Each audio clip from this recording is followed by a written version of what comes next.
Hi guys, welcome to Bible Breakdown. We're doing James chapter 4. The start of this chapter is titled Proud or Humble. For verses 1 to 3, I wrote that it questions our alignment and calls us to reflect on the motives behind our requests.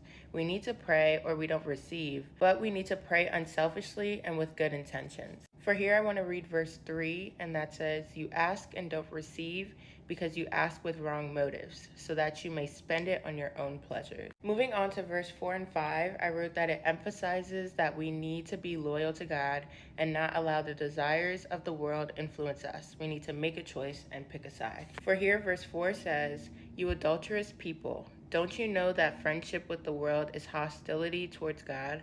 So whoever wants to be the friend of the world becomes the enemy of God." It's clearly showing that those two don't go hand in hand. So if you choose the world, you're going against God. But if you choose God, you have to go against the world. Moving on to verses 6 to 10, I wrote, "With humility, follow the ways of God."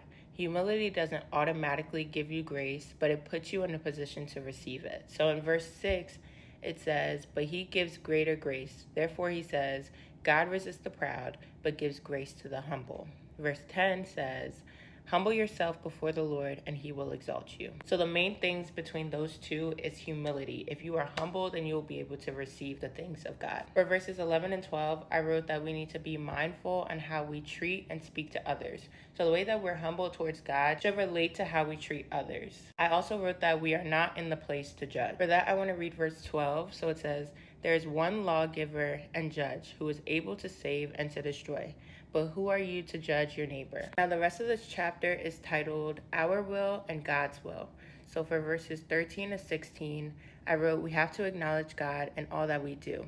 We cannot live a life independent from him. I also wrote, we have to approach the future humbly and allow God to have a will over our lives. Since it's clearly stated here, I want to read verses 14 and 15. So it says, "Yet you do not know what tomorrow will bring, what your life will be. For you are like a vapor that appears for a little while, then vanishes.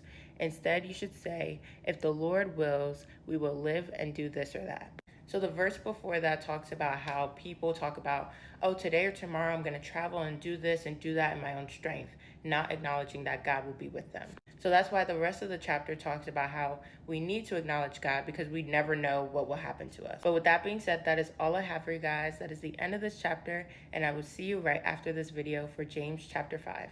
I love y'all. God loves y'all more. Have a great day.